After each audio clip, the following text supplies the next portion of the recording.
네, 자산도 내 몸도 건강해지는 시간 건강 365 닥터 인사이트의 김호수입니다. 자, 오늘은 사업하시는 분들, 사업체 운영하시는 분들이 좀 주목을 하셔야 할 것 같습니다. 오늘은 단순한 대출 안내가 아니라 정책자금 컨설팅이 왜 필요한지 궁금하신 분들이 있으실 것 같아서 전문가들과 함께 이 정책자금 컨설팅을 왜 받아야 하고 어떻게 준비해야 하는지 알아볼 겁니다. 그리고 어떤 기준으로 접근을 해야 또 좋은 결과를 얻어낼 수 있을지 자세하게 정리해 드릴 테니까요. 끝까지 함께 해주시기 바랍니다. 자, 그래서 오늘은 기업심사관님 세 분을 모셨습니다. 오늘의 지갑닥터 세 분을 화면으로 먼저 소개해 드리겠습니다.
자, 세 분의 지갑 닥터를 함께 소개를 해드렸는데요. 이제 우리 세 분과 함께 직접 인사를 나누도록 하겠습니다. 자, 먼저 나랏돈 인증 기업 심사관이신 김태수 심사관님이십니다. 안녕하세요. 반갑습니다. 안녕하세요. 네, 시청자분들께 인사 부탁드릴게요. 나랏돈 인증기업심사관 김태수입니다. 네, 반갑습니다. 김태수 심사관님 처음 인사드렸고 다음은 두 번째로 나랏돈 인증 기업 심사관 김영민 심사관님 안녕하세요. 안녕하세요. 분석 기반으로 찾는 최적의 정책 자금 나랏돈 인증 기업 심사관 김영민입니다. 네, 반갑습니다. 자, 마지막으로 세 번째 함께 해주실 심사관님은 나랏돈 인증 기업 심사관 임효정 심사관님이십니다. 안녕하세요. 네, 안녕하세요.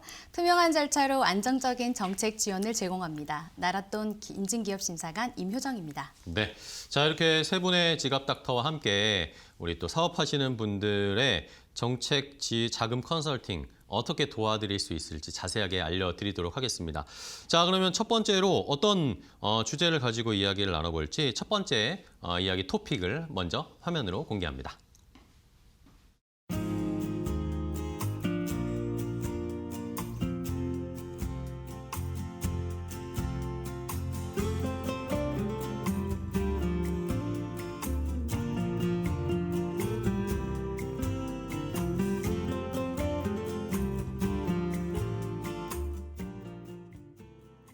자, 첫 번째 이야기 나눌 주제는 바로 이 정책자금 컨설팅을 해야 하는 진짜 이유, 받아야 하는 이유에 대해서 세 분과 함께 이야기를 나눠볼 텐데요. 자, 일단은 우리 김태수 심사관님과 좀 이야기를 나누겠습니다. 사실 사업을 운영하시는 분들은 요즘 또 경기도 안 좋고 사실 아니면 사업을 초기에 하시는 분들은 이런 정책자금 컨설팅을 내가 꼭 받아야 되나라는 생각을 하시는 분들도 계시더라고요. 그냥 내가 서류 잘 준비하고 알아봐서 하면 되는 거 아닌가라고 생각하시는 분들도 계실 텐데 이 오늘의 주제, 왜 진짜 이 컨설팅을 받아야 될까요? 크게 보면 두 가지 이유 때문입니다. 첫째는 정부기관 평가자의 관점 차이입니다. 대표님들은 사업계획서를 쓰실 때 보통 우리 물건이 얼마나 좋은지, 기술력이 얼마나 뛰어난지를 중심으로 작성합니다. 사업을 하는 입장에서는 너무나 자연스러운 접근이죠. 하지만 정책자금을 심사하는 기관 담당자들은 이런 부분을 가장 먼저 보지 않습니다. 그분들이 보는 핵심은 이 회사가 돈을 받아서 실제로 고용을 몇 명 창출할 수 있는지, 매출 구조상 이자를 제때 상환할 수 있는지, 국가 자금을 맡길 만한 안정성과 지속성이 있는지입니다. 이처럼 출발점 자체가 다르기 때문에 대표님 관점으로 쓴 서류는 아무리 열심히 써도 심사 기준과 어긋나는 경우가 많습니다. 이 관점의 차이를 교정하지 않으면 결과는 거의 예외 없이 탈락으로 이어집니다. 그렇군요. 이 심사관 우리가 뭐 시험 볼 때도 출제자의 의도를 잘 파악해야 되는 것처럼 이 심사를 하는 정부 평가자의 관점을 잘 알기 위해서 좀 컨설팅이 필요하다. 하나 이유가 두 가지라고 말씀해 주셨는데 두 번째 이유는 김영민 심사관님이 좀 소개해 주실까요? 네. 두 번째 이유는 바로 시간의 효율성입니다. 네. 대표님들이 공고 하나를 분석하는데 보통 며칠, 길게는 일주일 이상을 쓰십니다. 조건을 하나하나 따져보고 될 것 같기도 하고 아닌 것 같기도 한 상태로 계속 고민하게 되죠. 그런데 만약 그 공고가 애초에 우리 회사 구조와 맞지 않는 자금이었다면 그 일주일은 매출도 성장도 만들지 못한 채 그냥 사라진 시간이 됩니다. 대표님에게 가장 비싼 자원은 돈이 아니라 시간인데 그 시간을 잘못 쓰고 계신 셈입니다. 반면 전문가는 다릅니다. 수백 개 공고를 실제로 다뤄본 경험을 바탕으로 우리 회사에 맞는 자금만 빠르게 걸러냅니다. 처음부터 가능성 없는 공고는 보지도 않습니다. 수백 개 중에서 지금 우리 회사가 도전할 수 있는 딱 맞는 두세 개만 골라내는데 걸리는 시간은 보통 10분 내외입니다. 이 시간이 바로 전문가의 능력이고 대표님의 경영 시간을 지켜주는 셈입니다. 네.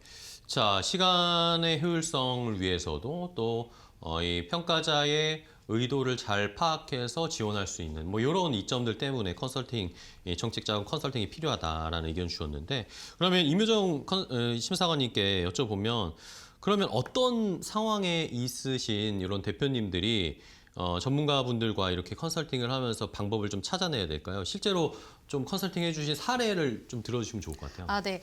가장 먼저 말씀드리고 싶은 경우는 창업 3년 이내의 대표님들입니다. 네. 이 시기가 왜 중요하냐면 정부 지원 자금과 정책 혜택이 가장 많이 열려 있는 일종의 골든타임이기 때문입니다. 문제는 경험이 부족하다 보니 제도의 구조를 정확히 이해하지 못한 상태에서 서류를 준비하게 되고 사소해 보이는 한 줄, 한 칸의 실수로도 부적격 판정을 받는 경우가 정말 많습니다. 더 큰 문제는 여기서 끝나지 않습니다. 정책자금 신청 이력은 기관 시스템에 그대로 기록되기 때문에 초기에 한 번 잘못 찍힌 기록이 이후 신청 과정에서 계속 발목을 잡게 됩니다. 대표님 입장에서는 한 번 떨어진 것뿐이지만 기관 입장에서는 관리 리스크가 있는 기업으로 분류될 수가 있고 이 기록을 정상 궤도로 되돌린 데는 생각보다 훨씬 많은 시간과 노력이 필요합니다. 네. 뭐 첫 번째 사례를 들어보니까 결국에는 첫 스타트를 우리가 잘 끊어야 앞으로도 정책자금 지원을 많이 받을 수 있을 텐데 그게 중요한 것 같습니다. 자, 그러면 우리 김태수 심사관님도 사례 한번 좀 들려주시면 좋을 것 같은데요. 네. 두 번째로 가장 흔하게 보는 사례가 바로 재무제표에 지뢰가 묻혀 있는 경우입니다. 네네. 겉으로 보면 매출은 억 단위로 잘 나오고 사업도 잘 돌아가는 것처럼 보이는데 안을 들여다보면 가지급금이 쌓여 있거나 부채 비율이 과도하게 높아져 있는 기업들이 많습니다. 대표님들은 대부분 이게 왜 문제가 되는지조차 모르고 신청을 하셨다가 심사 단계에서 이유도 제대로 설명 못하고 빠르게 탈락하는 경우가 많습니다. 정책자금 심사는 현재 매출보다 위험관리 상태를 훨씬 중요하게 보는데 이 지점을 놓치고 계신 거죠. 전문가들은 신청 직전에 급하게 손대지 않습니다. 보통 최소 3개월에서 길게는 6개월 전부터 재무제표 구조를 점검하고 불필요한 리스크를 정리하고 숫자를 심사 기준에 맞게 정돈하는 작업을 합니다. 쉽게 말해 그냥 신청서를 잘 쓰는 게 아니라 합격할 수 있는 몸 상태를 먼저 만들어드는 겁니다. 그리고 말씀하신 것처럼 대규모 시설 자금이 필요한 경우에는 전문가의 도움이 거의 필수라고 보셔도 됩니다. 수억, 수십억이 들어가는 공장 설립 자금이나 설비 투자 자금은 단순히 서류 몇 장 잘 낸다고 해결되는 문제가 아닙니다. 이 단계에서는 이 사업이 왜 타당한지, 이 투자가 매출과 고용으로 어떻게 연결되는지, 향후 상환 구조가 논리적으로 설계되어 있는지를 사업계획서 전반에 걸쳐 일관되게 증명해야 합니다. 이건 경험 없이 혼자서 접근하기에는 난이도가 상당히 높은 영역이고 실제로 심사관의 질문 역시 굉장히 전문적으로 들어옵니다. 그래서 이런 자금은 대표님의 열정보다 구조를 설계해본 전공자의 논리가 훨씬 중요해지는 구간이라고 보시면 됩니다. 네, 알겠습니다. 뭐 우리 심사관님 두 분이 알려주신 예시를 들어보니까 필요하다라는 생각이 드는데 그러면 이번에는 김영민 심사관님께. 근데 요즘엔 이런 정책 자금을 또 유치하고 받으려고 하시는 사업자분들이 많으니까 이걸 또 악용하는 사례들도 꽤 있는 것 같아요. 네, 당연히 있습니다. 요즘 가장 큰 문제는 대표님들의 절박한 상황과 조급한 마음을 노리고 접근하는 이른바 불법 브로커들입니다. 자금이 급하고 정보가 부족한 시점을 정확히 노려서 듣기 좋은 말로 접근한 뒤 실제로는 대표님께 독이 되는 선택을 하게 만드는 경우가 많습니다. 겉으로는 컨설팅처럼 보이지만 실상은 대표님의 상황을 전혀 고려하지 않은 채 자기 이익만 챙기는 구조라고 보시면 됩니다. 네. 자, 이렇게 흔한 말로 이제 사업하시는 이 대표님들을 이용하는 건데, 그런 사람들은. 자, 그러면 이걸 우리가 좀 걸러내야 될 거 아니에요? 위험 신호를 좀 파악을 해야 될 것 같습니다. 임효정 심사관님. 네. 특히 대표적인 위험 신호가 바로 대표님 1월 말까지 뭐 1억 3%로 받아들일게요. 계약하시죠. 라는 말입니다. 이건 분명히 말씀드리지만 신의 영역입니다.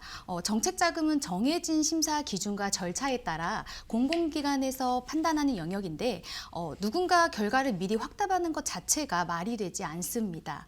이런 문구를 전면에 내서 광고하는 업체라면 그 순간부터는 경계하셔야 합니다.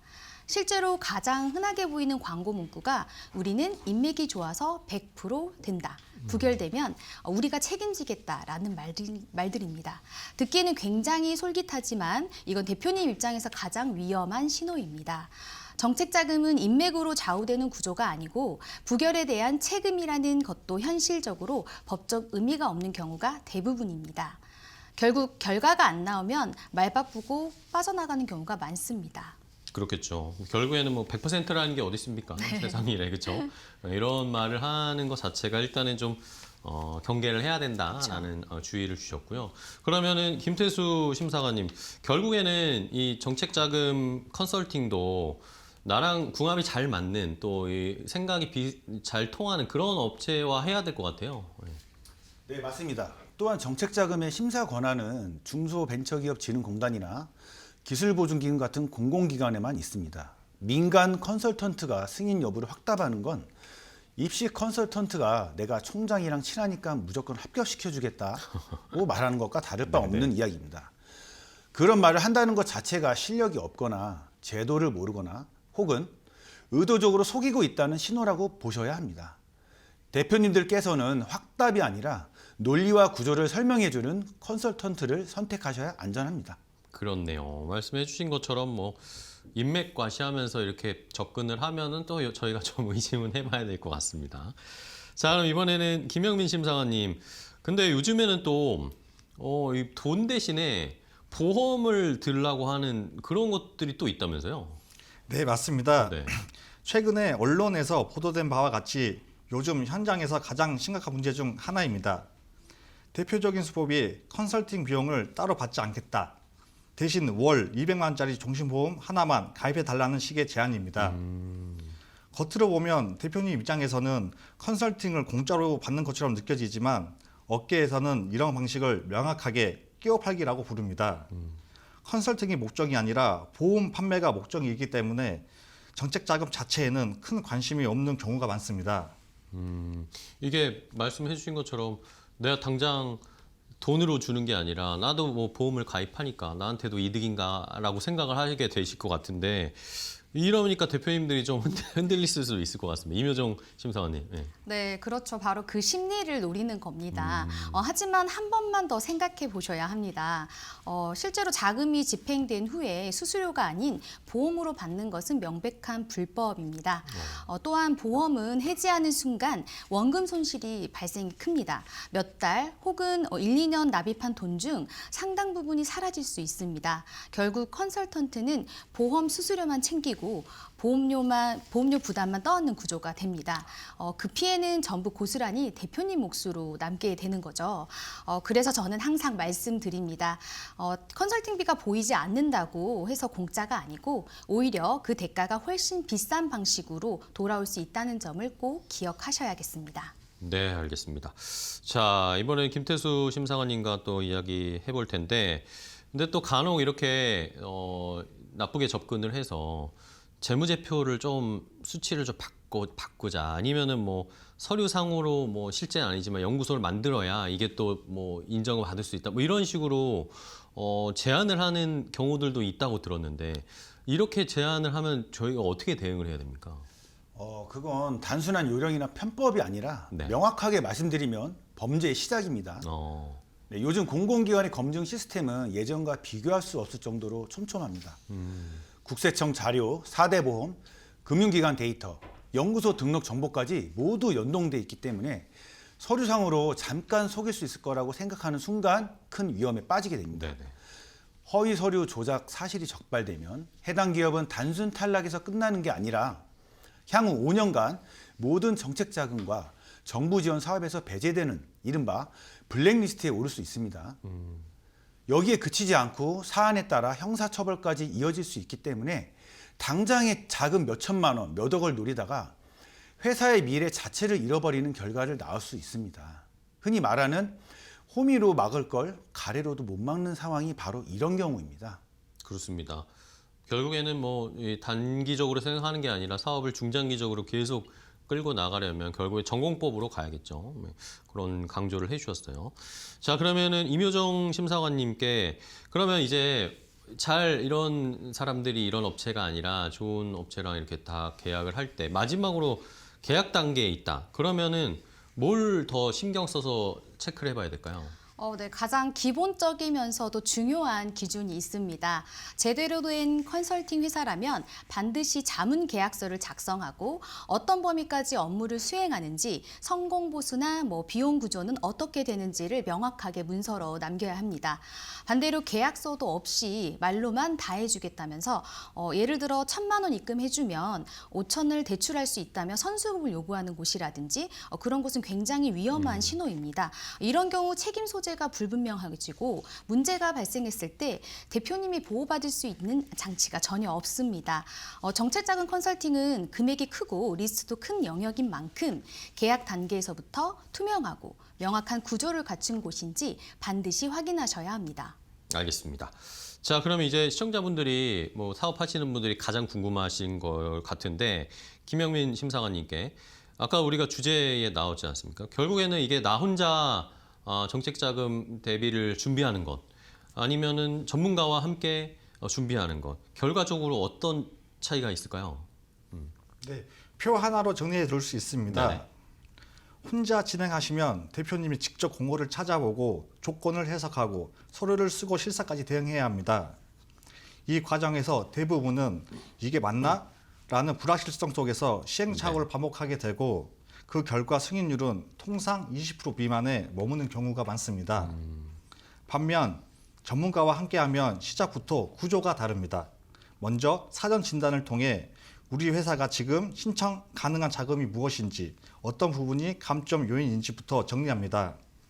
그 다음 가점을 어떻게 보완할지 전략을 세우고 심사관의 시선에 맞춘 합격 사업 계획서를 완성한 뒤 현장 실사까지 코칭을 받으며 준비하게 됩니다. 즉 정보 수집, 서류 작성, 실사 대응을 혼자서 감으로 하는 게 아니라 사전 진단, 가점 보완, 합격용 사업 계획서, 현장 실사, 코칭까지 하나의 흐름으로 풀코스 진행되는 구조이고 이 과정에서 목표로 하는 승인율은 80% 이상입니다. 80% 이상이면은 굉장히 높은 것 같은데 이게 근데 단순히 확률만 오르는 게 아니네요, 심사관님. 네, 그렇죠. 핵심은 바로 가점입니다. 네네. 정책 자금은 합격, 불합격만 갈리는 게 아니라 같은 자금을 받아도 금리와 한도가 달라집니다. 예를 들어 벤처기업 인증 하나가 있고 없고에 따라서 금리가 0.5% 차이 나는 경우가 많습니다. 10억 원을 빌린다고 가정하면 연간 이자만 500만 원 차이가 나는 셈이죠. 이 차이는 1년으로 끝나는 게 아니라 대출 기간 내내 누적됩니다. 그래서 제대로 된 컨설팅을 받으면 단순히 승인 여부를 넘어서 이후 몇 년간 이자 비용까지 줄어드는 구조가 만들어집니다. 결과적으로 보면 컨설팅 비용보다 이자 절감액이 더 커지는 상황으로 실제로 발생을 하고요. 이게 바로 전문가를 활용했을 때 나타나는 현실적인 차이라고 보시면 되겠습니다. 네, 알겠습니다. 자, 첫 번째 이 정책자금 컨설팅을 받아야 하는 이유, 이게 단순히 자금이 들어가고 비용이 든다라고 생각하는 것보다 결국에 긴 안목으로 봤을 때 훨씬 더 효율적으로 준비할 수 있으니까 한번 잘 판단을 해보시면 좋을 것 같습니다. 첫 번째 주제를 함께 이야기 나눠봤고요. 자, 그럼 이 세 분의 지갑 닥터와 함께 또 다음 이야기 나눠보겠습니다. 두 번째 이슈는 무엇인지 바로 공개합니다.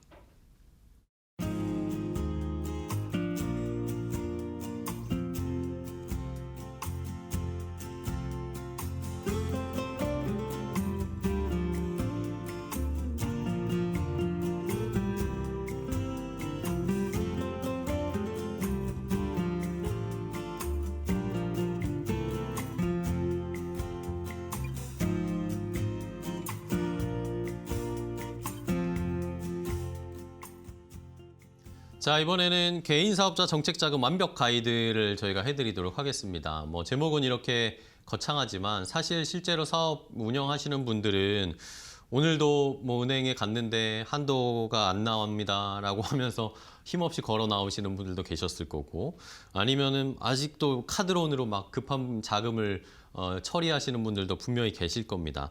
많은 우리나라의 개인 사업자분들이 있는데, 자, 이런 상황, 왜 이렇게 개인 사업자분들은 이런 정책 자금이나 이런 자금 융통에 있어서 소외된다라고 느끼게 될까요? 김태수 정책관님, 네, 심사관님. 맞습니다. 현장에서 가장 많이 듣는 말이 나는 담보도 없고 매출도 크지 않은데 국가가 나 같은 사람을 도와주겠어? 네. 라는 폭이 섞인 질문입니다. 그런데 이건 정말 안타까운 오해입니다. 국가 예산은 결국 대표님들이 납부한 세금으로 만들어지고 그 세금으로 조성된 정책 자금은 분명히 대표님들을 위해 매년 수조 원 규모로 책정되고 있습니다. 문제는 자격이 없어서 못 받는 게 아니라 어떤 제도가 있는지 어떻게 접근해야 하는지를 몰라서 기회가 지나가 버린다는 점입니다. 실제로는 요건만 맞추면 시중은행보다 훨씬 낮은 금리로 담보 없이도 받을 수 있는 자금이 많습니다. 결국 정책 자금의 현실은 없어서 못 받는 돈이 아니라 알아보지 않아서 못 쓰는 돈에 가깝다라고 보시면 됩니다. 알겠습니다. 자, 그래서 오늘 우리 세 분의 심사관님과 그 방법을 하나씩 알아보도록 할 텐데요. 개인 사업자분들이 정책 자금을 전략적으로 잘 활용해서 내 사업의 체급도 키우고 또 돈도 잘 벌 수 있는 그런 여건을 마련해 보겠습니다. 자, 그럼 이제 실전으로 들어가 봐야 될 텐데, 김영민 심사관님과 개인 사업자 분들이 그러면 지금 방송을 봤다 그러면 당장 내일이라도 알아봐야 할 자금은 뭘까요? 크게 세 줄기입니다. 먼저 첫째는 소상공인 시장진흥공단, 흔히 말하는 소진공의 직접 대출입니다. 네. 이 자금의 가장 큰 특징은 시중은행을 거치지 않는다는 점입니다. 은행 심사 과정에서 좌절을 겪었던 대표님들도 국가가 직접 심사해서 대표님 통장으로 자금을 집행해 주는 구조입니다. 특히 혁신성장 촉진 자금처럼 정체적으로 육성하려는 분야에 해당하면 금리가 매우 낮고 상환 조건도 비교적 유연해서 초기 자금 부담을 크게 줄일 수 있습니다. 그래서 자금 구조를 안정시키는 첫 단추로 활용하기 좋습니다. 네. 둘째는 신용보증재단, 즉 재단의 보증서 대출입니다. 담보가 없어서 은행 대출이 막힌 대표님들께 가장 현실적인 선택지라고 보시면 됩니다. 구조는 간단합니다. 재단이 이 사업자는 믿을만하다고 보증을 서주고 그 보증을 바탕으로 은행이 대출을 실행하는 방식이죠. 결국 국가가 뒤에서 신용을 보강해 주는 셈이라 담보 없이도 비교적 큰 금액까지 접근이 가능합니다. 특히 지역 기반 사업자라면 이 경로를 잘 활용하는 것이 중요합니다. 셋째, 기술보증기금입니다. 많은 분들이 나는 아직 매출이 없는데 해당이 될까? 라고 생각하시지만 오히려 매출이 없는 초기 기업이나 업종 전환 초기 단계에서 강력한 힘을 발휘하는 자금입니다. 특허나 기술력, 사업 아이디어의 경쟁력이 입증되면 매출이 거의 없어도 보증서 대출이 가능하고 금리 역시 매우 낮은 편입니다. 기술이나 노하우를 가진 대표님들에게는 가장 전략적인 선택지가 될 수 있습니다. 이 세 가지 자금의 공통점은 중도 상환 수수료가 없다는 점입니다. 즉 필요할 때 저렴하게 쓰고 여유가 생기면 부담 없이 상환할 수 있다는 구조라는 거죠. 그래서 단기 자금 운영부터 중장기 성장 전략까지 폭넓게 활용할 수 있는 정책 자금의 핵심의 축이라고 보시면 됩니다. 네. 자, 이렇게 김영민 심사관님이 3개, 소진공, 신용보증재단, 기술보증기금 이렇게 크게 3가지를 당장 우리가 준비할 수 있는 걸로 소개를 해주셨는데 이묘정 심사관님, 근데 사실 이 3가지를 추려주시긴 했는데 이것도 이제 이 개인 사업자분들은 네. 이 셋 중에 뭘 골라야 되지? 라는 고민이 있으실 것 같아요. 그쵸. 팁을 좀 알려주세요. 네, 이게 업종마다 접근이 완전히 다른데요. 네. 제조업이라면은 기본적으로 신용보증재단이나 기술보증기금, 신용보증기금을 먼저 검토하는 게 정석입니다. 설비나 기술, 생산 구조가 핵심인 업종이기 때문에 기관에서도 기술력과 사업 구조를 중심으로 평가를 하거든요. 반면 일반 음식점이나 소매업, 서비스업이라면 신용보증재단이나 소상공인진흥공단을 먼저 가는 것이 훨씬 유리합니다. 이쪽은 기술보다 사업 안정성과 대표자의 운영 능력을 집중적으로 보기 때문에 구조가 맞습니다. 이때 가장 중요한 게 바로 첫 단추입니다. 처음 어떤 기관에서는 어떤 자금을 받느냐에 따라 한도의 선택지가 완전히 달라집니다. 첫 단추를 잘못 끼우면 나중에 더 좋은 조건의 자금을 받을 수 있어도 한도가 꼬이거나 아예 막히는 경우가 생깁니다. 그래서 처음 선택이 곧 전략이라고 보셔야 됩니다. 알겠습니다. 김태수 심사관님께도 질문 드리겠는데 이게 이 업종도 그렇지만 매출 규모에 따라서도 이게 전략이 달라져야 한다고 들었거든요. 구체적으로 어떻게 나눠질까요?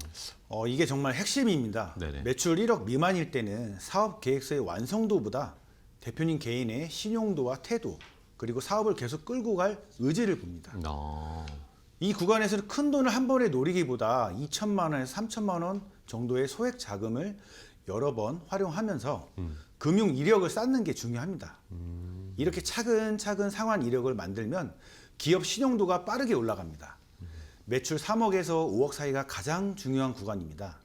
이때부터는 단순히 버티고 있다가 아니라 잘하고 있다를 보여줘야 합니다. 네. 작년 대비 올해 매출이 10%만 올라도 그 흐름을 명확히 설명할 수 있으면 한도가 달라집니다. 기관은 숫자보다 방향을 보거든요. 매출이 10억을 넘어서면 시야를 더 넓혀야 합니다. 이 시점부터는 법인 전환을 검토하면서 시설 자금을 노려볼 수 있습니다. 공장이나 매장, 물류 걱정 같은 고정 자산을 마련할 때 국가가 전체 자금의 60에서 70%까지 저금리로 지원해주는 구조가 열립니다. 여기까지 오면 정책 자금은 단순한 운영 자금이 아니라 사업 체급을 한 단계 끌어올리는 성장 도구가 됩니다. 그렇군요. 매출이 뭐 작다고 그냥 포기할 게 아니라 내 체급에 맞는 링에 올라간 다음 거기서 또 업그레이드 시키고 그런 과정이 필요하다라는 설명입니다. 자, 그러면 이번에 김영민 심사관님과 이야기를 나누면 이게 또 신용 점수 얘기를 안 할 수가 없잖아요. 신용 점수가 낮으면은 그러면 이게 내가 통과가 안 되는 거 아니야? 라고 이제 생각하시는 분들이 많은데요. 어떤가요? 네, 많은 분들이 오해하시는데 네. 신용 점수가 무조건 높을수록 좋은 게 아닙니다. 아, 그래요? 오히려 점수가 너무 높은 1등급인 경우에도 정책 자금에서는 불리해지는 상황이 생깁니다. 기관 입장에서는 이 정도 신용이면 시중은행에서도 충분히 대출이 가능한데 왜 정책 자금까지 왔지라는 시선을 갖기 때문입니다. 정책 자금은 어디까지나 은행에서 소외될 가능성이 있는 사업자를 돕는 성격이 강하다는 점을 먼저 이해하셔야 됩니다. 반대로 점수가 낮을 때도 문제입니다. 네. 나이스 기준으로 710점 이하라면 심사 단계에서 상당히 위험한 구간에 들어간다고 보시면 됩니다. 특히 개인 사업자분들은 사업자 대출과 개인 신용대출, 카드론, 현금 서비스 등이 섞여 있는 경우가 많아서 점수가 한 번 흔들리면 회복이 쉽지 않습니다. 이 상태로 정책 자금을 신청하면 사업 내용보다도 상환 리스크가 먼저 부각돼서 심사 자체가 어려워질 수 있습니다. 그래서 정책 자금을 준비할 때는 신청 직전에 움직이는 게 아니라 최소 3개월 전부터 신용 관리를 하셔야 합니다. 불필요한 대출 건수는 줄이고 소액이라도 연체 없이 관리하면서 점수를 안정화시키는 과정이 꼭 필요합니다.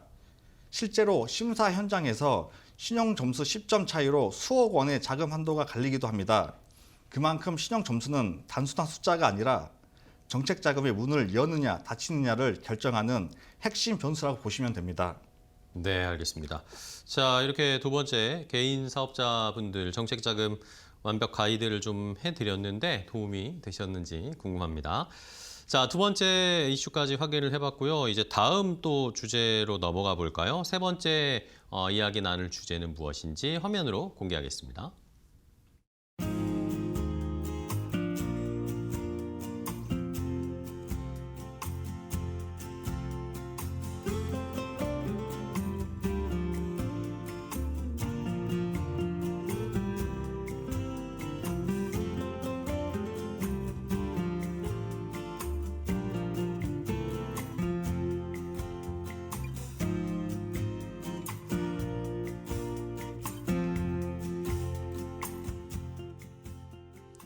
자, 세 번째 주제는 자, 그럼 정책 자금은 언제 받아야 좋은 걸까요? 라는 궁금증입니다. 이것에 대한 답을 우리 세 분의 심사관님께 좀 들어보도록 할 텐데 자, 이번엔 임효정 심사관님께 질문을 좀 드리면 뭐 돈이 우리가 뭐 기본적으로 생각하면 내가 필요할 때 빌리는 게 뭐 가장 단순하게 생각하는 방법인데 하지만 요게 정책 자금 세계에서는 이게 좀 다를 것 같아요. 네.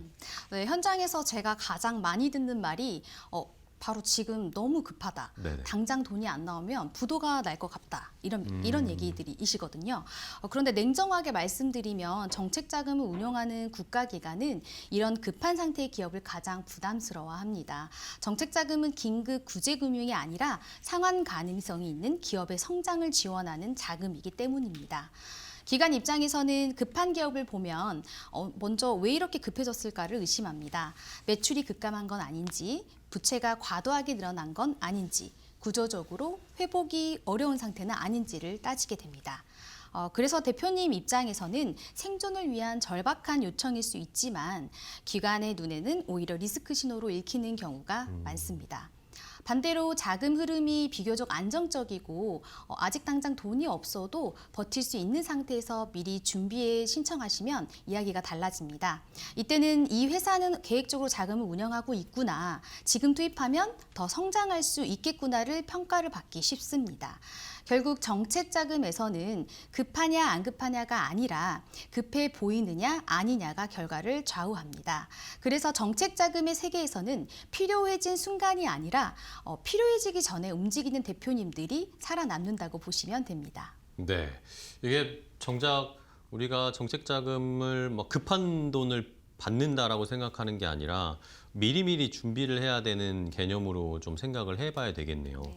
그러면 김태수 심사관님께 뭐 근데 아직까지도 현실은 사실 많은 사업하시는 대표님들은 내가 통장이 점점 비어가니까 정책 자금을 빨리 좀 받아야 되겠다 이렇게 생각을 하신단 말이죠. 근데 우리 세 분은 뭐 공통적으로 말씀하시는 게 잘 되고 있을 때 받아야 된다라고 설명을 해주시잖아요. 그 이유가 뭘까요?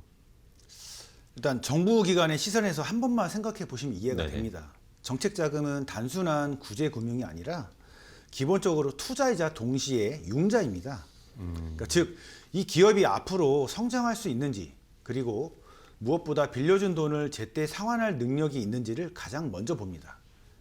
매출이 꺾이고 있고 인력을 줄이거나 비용을 급하게 줄이는 기업은 아무리 절박해 보여도 기관 입장에서는 회생 가능성이 낮은 기업으로 분류될 확률이 높습니다.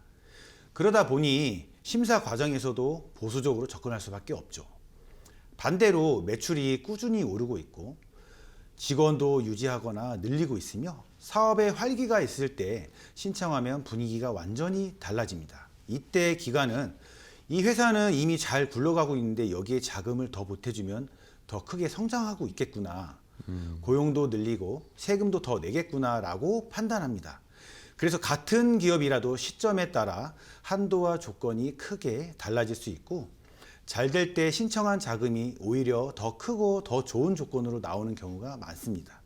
그렇군요. 이게 오히려 잘 될 때 돈을 더 잘 받을 가능성이 높다. 이게 참 아이러니하긴 한데 그러면은 김영민 심사관님께도 이렇게 더 필요 없을 때 우리가 오히려 잘 되고 있을 때 받아야 되는 이유를 한 번 더 좀 강조해 주실까요? 맞습니다. 이건 정책 자금의 본질을 가장 잘 설명하는 네네. 비유가 있습니다. 비가 오기 전에 우산을 준비해야지 태풍이 몰아친 뒤에 우산을 빌려달라고 하면 아무도 선뜻 내어주지 않습니다. 정부 기관도 마찬가지입니다. 여유가 있고 준비된 기업에게 저리로 자금을 공급하는 것이 정책 자금의 기본 논리입니다. 게다가 정책 자금은 중도 상환 수수료가 없습니다. 지금 당장 필요하지 않더라도 조건이 좋을 때 받아두었다가 상황에 따라 일부 상환하거나 조절을 하면 됩니다. 그래서 정책 자금은 급할 때 찾는 돈이 아니라 잘 될 때 미리 준비해두는 전략 자금이라고 이해하시면 가장 정확합니다. 그렇군요. 급할 때 빌리는 돈이 아니라 내가 잘 운영하고 있을 때 또 든든하게 실탄을 더 준비해 놓는 그런 개념으로 정책 자금을 활용을 해야 된다라는 개념을 저희가 좀 알았고요. 자, 그러면 임효정 심사관님께 또 질문을 드릴 건 이제 사업을 막 시작한 뭐 스타트업이나 아니면은 업종 전환을 했어요. 그래서 아직은 매출이 안 나오는 그런 대표님들도 있잖아요. 그런 회사들은 매출이 그러면 완전 제로다. 이러면은 이 정책 자금은 좀 포기해야 되는 겁니까? 아닙니다. 오히려 바로 이 시기가 때문에 받을 수 있는 자금이 분명히 존재합니다. 많은 분들이 매출이 없으면 정책 자금은 아예 불가능하다고 생각하시는데요. 실제로는 예비 창업자나 초기 창업자를 대상으로 설계된 전용 자금들이 따로 있습니다. 이 단계에서는 과거 매출 실적을 요구하기보다는 앞으로 무엇을 어떻게 할 것인지에 대한 집중이 더 필요합니다. 그래서 매출 증빙 대신 사업 계획서의 완성도 그리고 대표자의 이력과 전문성이 핵심 평가 요소가 됩니다. 다만 여기서 반드시 짚고 넘어가야 될 주의점이 있습니다. 매출이 없다는 사실 자체는 문제가 되지 않지만 매출이 없는 상태에서 개인 신용 점수까지 낮다면 현실적으로 승인을 받기가 좀 어렵습니다. 기관 입장에서는 지금은 매출이 없어도 이 사람이 책임감 있게 사업을 끌고 갈 수 있는가를 보기 때문에 대표자의 신용은 최소한의 신뢰 지표가 됩니다. 그래서 매출이 없는 시기일수록 대표자의 신용 관리와 함께 기술력이나 사업 차별성을 보여줄 수 있는 무기가 반드시 필요합니다. 특허나 인증, 연구개발 이력, 업종 관련 경력, 이전 사업 경험 등이 모두 평가에 반영됩니다. 실제로 이런 준비가 잘 되어 있다면 매출이 0원인 상태에서도 1억 원 이상 정책 자금을 승인받는 사례는 결코 드문 일이 아닙니다. 중요한 건 지금 매출이 있느냐가 아니라 앞으로 매출을 만들 수 있는 구조와 사람인가를 설득할 수 있느냐는 점입니다. 네, 매출이 없어도 그 대표님의 의지나 신뢰나 앞으로 성장시키고자 하는 뭐 그런 계획 이런 것들을 잘 설명을 하고 설득을 하면은 정책 자금을 충분히 받을 수 있다. 자, 그럼 이번에 김태수 심사관님께 근데 사실 많은 이 사업하시는 분들이 자금 때문에 늘 이제 흔한 말로 긴장을 하고 계시는데 사실 당장 내일 결제 대금이 모자라서 급하게 진짜 자금을 알아보시는 분들도 계시잖아요. 이게 뭐 너무나 급박한 상황이긴 하지만 이게 사실 좀 위험하죠. 네. 이유는 크게 세 가지입니다. 네네. 첫째는 선택권이 완전히 사라진다는 점입니다. 자금이 급해지면 이율이 2%든 10%든 조건을 비교할 여유가 없어지고 그렇죠. 일단 살아야 한다는 생각에 어떤 돈이든 받게 됩니다. 이 순간부터 합리적인 금융 판단은 사라지고 결국 고금리 대출이나 불리한 조건의 자금으로 연결돼 장기간 빠져나오기 힘든 구조에 들어가게 됩니다. 급한 불은 껐을지 몰라도 그 대가로 이자 부담이 눈덩이처럼 불어나는 상황이 만들어지는 겁니다. 둘째는 서류의 완성도가 급격히 떨어진다는 점입니다.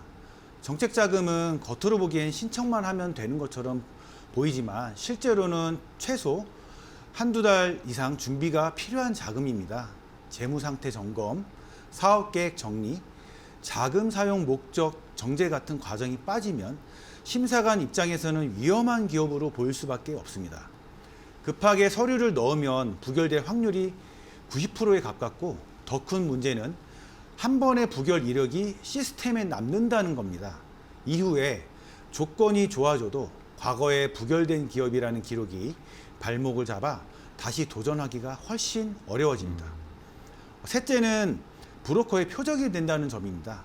자금이 급한 대표님일수록 당장 돈 나오게 해줄게, 이번 주 안에 해결 가능하다 같은 말에 흔들리기 쉽습니다. 이때 불법 수수료를 요구하거나 정상적인 절차를 벗어난 계약을 유도하는 경우가 많습니다. 결과적으로 돈은 안 나오고 수수료만 날리거나 회사에 치명적인 리스크를 남기는 계약을 떠안게 되는 경우도 적지 않습니다. 그래서 정책자금 시장에서는 급할수록 돌아가라는 말이 단순한 조언이 아니라 회사를 지키기 위한 생존 법칙이라고 보시면 됩니다. 네. 자, 마지막에 해주신 뭐 급할수록 돌아가라. 이게 뭐 인생뿐만 아니라 사업을 운영하시는데 자금을 융통하시는 데에도 적용되는 뭐 말이라고 생각이 드네요. 자, 그럼 이번엔 김영민 심사관님께 근데 이제 급할수록 돌아가긴 하겠지만 사실 이 사업을 하시다 보면 바쁘고 뭐 자금 때문에 압박도 받고 이러면 내 판단력이 좀 흐려질 때가 있잖아요. 판단하기 힘들어질 때가 있단 말입니다. 그러면 내가 지금 이런 정책 자금을 신청해도 되는 시기인지 아닌지를 이걸 어떻게 구분할 수 있을까요? 네, 판단의 기준은 복잡하지 않습니다. 네. 딱 세 가지만 점검하시면 됩니다. 네네. 첫째, 최근 3개월 매출이 작년 동기 대비 최소한 유지되고 있거나 조금이라도 상승 흐름을 보이고 있는지입니다. 기관은 숫자 하나보다 방향을 보기 때문에 매출이 크게 늘지 않더라도 하락하지 않고 버티고 있거나 만만하게라도 오르고 있다면 긍정적으로 평가를 합니다. 둘째, 최근 6개월 안에 연체 기록이 단 한 건이라도 있는지를 반드시 확인하셔야 합니다. 정책 자금은 위기 자금이 아니라 성장 자금이기 때문에 연체 이력은 관리 능력에 대한 신뢰가 크게 떨어뜨리는 요소가 됩니다. 셋째, 향후 6개월 안에 시설 투자나 인력 채용, 장비 도입처럼 자금 사용 목적이 명확한 계획이 있는지입니다. 막연히 운영 자금이 필요하다가 아니라 이 돈으로 무엇을 바꿀 것인가를 보여야 합니다. 이 세 가지 질문에 모두 예스라고 답할 수 있다면 지금 당장 돈이 급하지 않더라도 반드시 상담을 받아보시는 게 좋습니다. 바로 그 시점이 자금을 가장 낮은 금리로 가장 유리한 조건으로 준비할 수 있는 타이밍이기 때문입니다.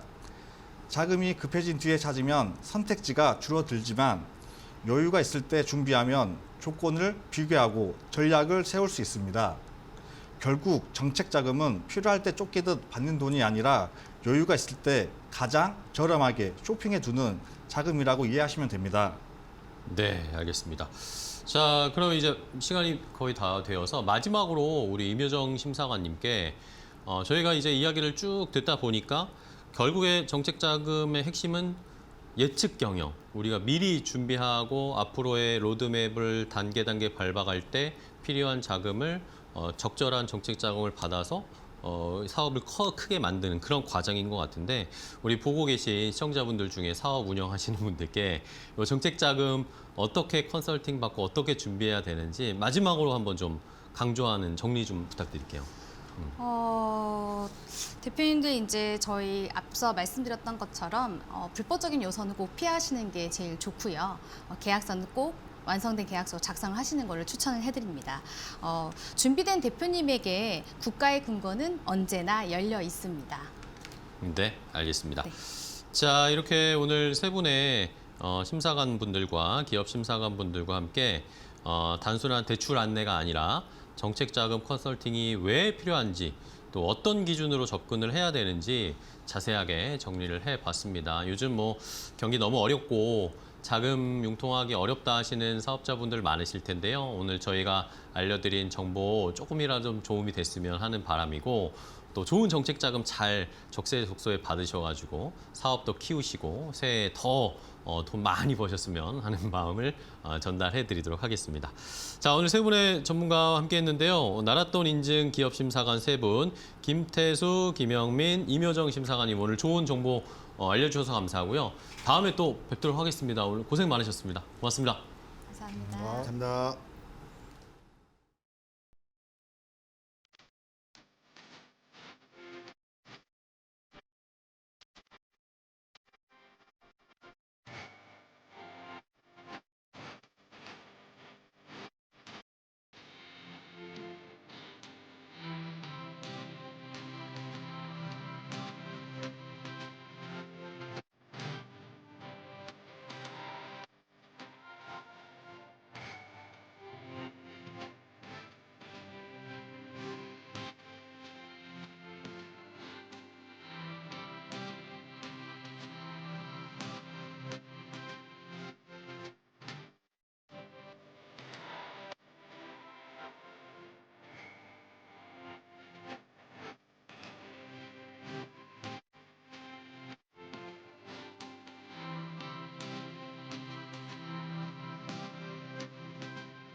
자, 건강 365 닥터 인사이트 오늘 저희가 준비한 정보는 여기까지 전해드리도록 하겠습니다. 사업 운영하시는 분들의 노하우를 저희가 좀 알려드렸는데 아무래도 결국에 저희가 계속 말씀드린 건 당장 급한 돈을 빌리려고 하는 것보다 내 계획상에 필요한 자금들을 잘 받아내는 것이 결국에는 사업을 번성하게 하는 거에 또 도움이 된다라는 그게 중요 포인트였던 것 같습니다.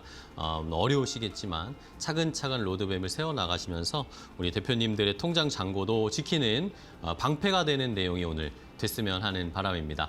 오늘 저희는 여기서 인사드리고요. 내일 또 더 좋은 정보 가지고 찾아뵙도록 하겠습니다. 끝까지 시청해주신 여러분 고맙습니다.